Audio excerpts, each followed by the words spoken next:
Welcome into the Commanders Report. I'm your host, Jack Sperry, and on today's show, we're going to be breaking down the latest mock drafts that have been put out around the National Football League draft media over the last couple of weeks and who they have the Commanders taking at number 7 overall. Before we get into the content today, if you guys want more in-depth draft content from us here at the Commanders Report, all throughout draft season, that's what we're going to be providing for you guys all offseason long. Make sure you guys click that subscribe button for in-depth prospect analysis like we're going to give you guys today. Positional rankings at all the positions of need for the Washington Commanders. Pre-draft visit trackers at the Combine as well as their top 30 visits. And then, of course, a weekly 7-round mock draft right here on the channel. It's all 100% free, guys. So thank you guys so much for all of your support. And with that, let's get into our first mock draft of the day where ESPN's Field Yates just put out his latest mock draft where he has the Commanders taking wide receiver out of Ohio State, Carnell Tate. And this is what Field Yates has to say about the Buckeye wide receiver. The Commanders have made it clear that they need to get younger on defense, so a pass rusher could be tempting here, but they can't overlook their need for another receiver opposite Terry McLaurin. Tate had a fantastic 2025 season and is one of the most pro-ready prospects in the class. He's a terrific route runner who makes difficult catches look routine with his awesome hands and body control. Tate averaged more than 17 yards per catch in 2025 and had at least one 40-plus yard catch in 6 games. That sort of field-stretching speed and tracking ability could make him an ideal option for quarterback Jayden Daniels. And for me, guys, I think Tate is one hell of a football player. I compare his skill set. It's very translatable to somebody like a T. Higgins, for example, where he is like a true X, go and get it down the field type of guy. He's got good speed for his size. He's got incredible contested catch ability. I think his contested catch rate's like 85% from this past season, which is just unheard of.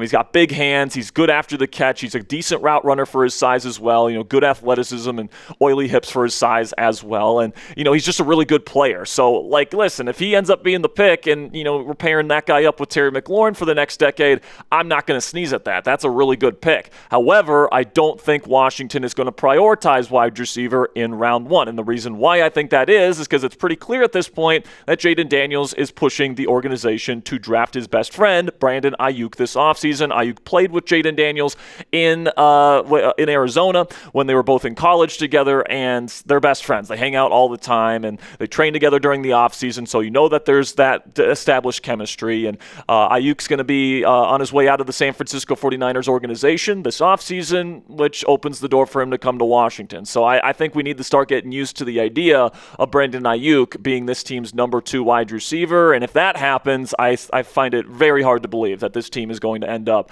drafting a wide receiver at number 7 overall. So let me know what you guys think down there in the comment section. What is the percent chance that Washington takes a wide receiver in round 1 this year? Put it on a scale of 0, meaning no chance they take a receiver, to 100%, meaning they are definitely taking a receiver of some kind. This will be the pinned comment on today's show. So in just a second here, I'm going to tell you about our sponsor today at Harry's. While I tell you about today's sponsor, go ahead and give me a number between 0 and 100 down there in the comment section. And with that, let's have word from our sponsor today at Harry's. And before I switch to Harry's, guys, I was just a broke high school and college kid with no money, and I couldn't afford the more premium men's grooming products, but I was also tired of the bargain brand razors irritating and even cutting my skin. That's where Harry's came into the picture, and I haven't looked back since. Harry's newest product, Harry's Plus, is their most advanced razor ever, and it's still cheaper than Gillette Fusion 5. Harry's Plus has an advanced pivoting system to reach every corner of your face, refined blade tech for a closer, smoother shave, and a weighted metal handle, which is Harry's heaviest handle ever for added comfort and control.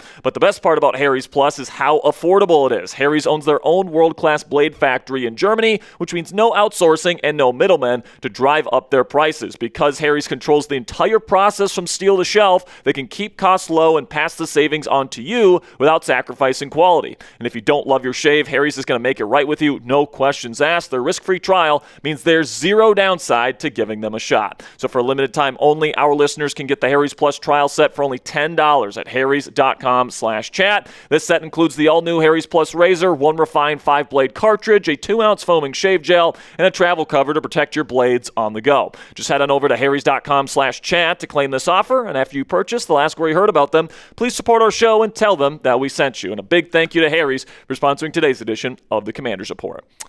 So from one Ohio State Buckeye to another here, as ESPN's Matt Miller put out a 2-round mock draft. Commanders don't have a second-round pick, but with the number 7 overall pick, Miller has the Commanders taking Caleb Downs, the safety, out of Ohio State. This is what Miller has to say about the pick. There might be criticism of a team using a top 10 pick on a safety, but this draft class lacks a ton of elite top-end talent at the premium positions. And Commanders coach Dan Quinn needs to tighten up a defense that allowed a league-worst 384 yards per game. Downs is a difference maker in the mold of Derwin James Jr. or Kyle Hamilton, who can dictate what an offense is able to do, but also be able to match up and be a matchup problem in multiple alignments. Now, listen, man, I think Caleb Downs might be my number 1 draft target, maybe outside of Arvell Reese, but I doubt Reese makes it to us at number 7. I think Downs, there's a pretty darn good chance that he could be there at number 7, and, he is a game-changing middle-of-the-field defender. And now, listen, man, when you can get a game-changing player over the middle of the field, like Luke Kuechly in his prime, or Bobby Wagner in his prime, or Ed Reed, if you can take away the middle of the field for opposing offenses, that is a major, major advantage that you are bringing to the table. Not to mention, big nickels and, really great safety play is at an all-time premium in the National Football League. Just look at the value that guys like Brian Branch, Kyle Hamilton, Derwin James, Nick Emenwari, who came out of South Carolina last year for the Seattle Seahawks. Look at the impact that those guys make for their defenses. And if the Commanders want to turn things around on the defensive side of the ball and quickly, adding a guy like Caleb Downs who brings the versatility, the anticipation, the intelligence, the ball skills, everything that you're looking for in a superstar player in the middle of the field at safety, I think Durante Jones would absolutely fall in love with this player. And guys, because Durante Jones wants to blitz so much and send extra rushers, you got to have guys in the back end that can hold up man-to-man. And Caleb Downs is more than capable of doing that from a number of different alignments. He can be a disguise piece. I think this is the type of player that can be a dynamic chess piece for the Commanders defense on day one. I think that you can make an argument he would make the most impact on day one than any player that they could take at number 7 overall. But then we get to Joe Klatt.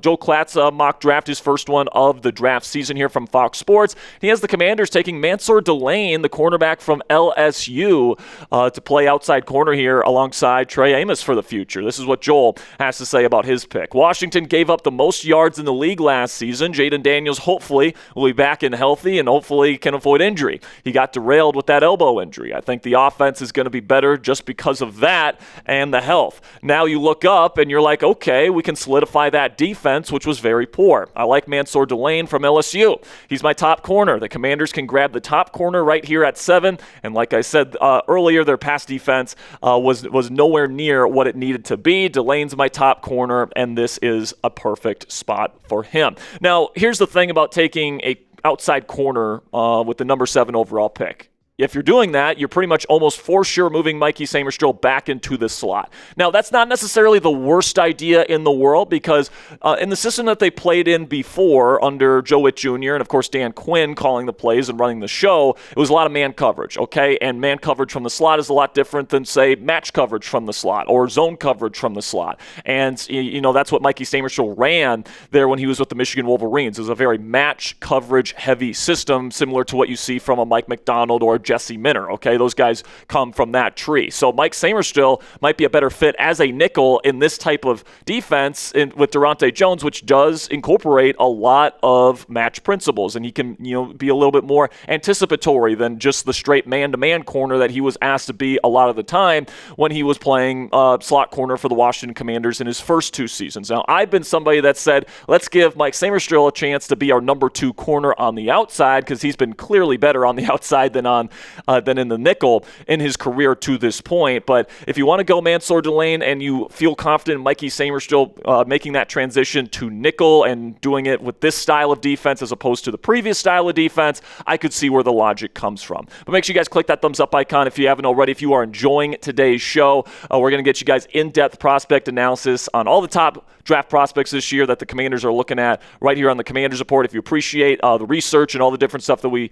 put in for you guys every single day, help out the channel by clicking that thumbs up icon. Now, Daniel Jeremiah from NFL Network has another Ohio State Buckeye, a different one, going to the Washington Commanders here in linebacker Sonny Styles. Styles is the best linebacker in this class, in my opinion. This is what Daniel Jeremiah has to say about the fit. Styles reminds me of Fred Warner. Man, that's high praise. Who was drafted by the 49ers when current Commanders GM Adam Peters was an executive in San Francisco's front office. Keep in mind that Bobby Wagner is 35 and heading for free agency. Now listen, man, Styles is an absolute freak. He's got great instincts. He can cover everything from pass coverage to going sideline to sideline, from playing in between the tackles, all those different things he brings to the table. He brings size, athleticism. He's the whole package, okay? He's going to have to be pretty special to be Fred Warner, because Warner's like the best linebacker in football and has been for a long time. But is the upside there for Sonny Styles to be that kind of impact middle of the field player for the Washington Commanders if he ends up being the pick at number 7? It is, but kind of like the safety pick with Caleb Downs, this would be something where you're banking on Styles being like a top 3 player at the position, or it's really not worth taking a linebacker this early in the NFL draft. But then we get to Daniel Jeremiah's running mate there at NFL Network, Bucky Brooks, who has the Commanders taking Jordyn Tyson, the wide receiver out of Arizona State. This is what Bucky has to say about his pick. One of the most dynamic athletes in the draft, Jordyn Tyson at times single-handedly powered the Arizona State offense. He demanded extra attention from defenses at virtually every turn, or you paid the price. Tyson finished the year with 61 catches for 711 yards and 8 touchdowns. During his 3-year college career, he totaled 2,282 yards and 22 touchdowns. Now, before we get into our next one here, once again, I'm not in love with this idea just because I think that the Commanders are going to be going with Brandon Ayuk at wide receiver 2 this year, and if that's the case, I don't think you spend your number 7 overall pick on a wide receiver 3 going into the year. But listen, man, Jordyn Tyson, Carnell Tate, the 2 guys we've talked about today, awesome wide receiver talents. If you don't bring in Brandon Ayuk, I would love that pick if that's the case. But then we get to the final mock draft that we're going to talk about today, which is Dane Brugler from The Athletic, who has the Commanders taking David Bailey, the edge rusher out of Texas Tech. It's the only guy on our list today that has the Commanders taking an edge rusher. I think the last time we did a mock draft roundup, literally everybody had the Commanders taking an edge rusher, so it seems like the tide is turning a little bit in terms of what people are expecting from the Commanders this year. But Dane says, I understand the argument for that the Commanders should lean offense with this pick to help their young quarterback, but their defense was atrocious this season with a noticeable lack of juice, specifically off the edges. With his explosive twitch and raw power, Bailey is one of the most disruptive rush pieces that this draft has to offer. Now, because Bailey is a little bit undersized, for like a true run-stopping, set-and-edge type of edge rusher, I think he'd be the perfect fit for like an Andrew Van Ginkel role where, yes, he's rushing the quarterback on pretty much every single play, but he does get asked to go out in coverage at times, and he plays more of that 7-tech type of role. I think that he could fit into that role if you want to draft him and put him in that spot. However, it does sound like Frankie Louvu is going to play in that role in 2026, and it sounds like Durante Jones is very excited to work with Frankie Louvu. Apparently, he showed his linebackers at Minnesota tape of Frankie Louvu to show them how to do it. So it sounds like Durante Jones feels like Frankie Louvu is a great fit for his 7-tech role, that Andrew Van Ginkel role as an outside linebacker in this 3-4 under front that he typically likes to run, or Brian Flores liked to run there in Minnesota, I should say. And, I think that you could potentially go out and get a David Bailey, but if Frankie Louvu is going to be playing in that 7-tech role, I don't think it makes a ton of sense. So take your pick down there in the comments section. Out of these 4 players, who would you like the Commanders to go out and get? That's a lot of red on the screen. We type CT if you want Carnell Tate, type SS for Sonny Styles, type CD for Caleb Downs, or type DB if you want David Bailey. Make the pick down there in the comment section to finish up today's show, and that'll be it for today's edition of Commanders Draft Rumors, brought to you by Chat Sports. I appreciate you guys so much for stopping by here today. I'll have more content for you guys tomorrow and over the weekend, so make sure you click that subscribe button if you haven't already. Until next time, guys, go raise some hail.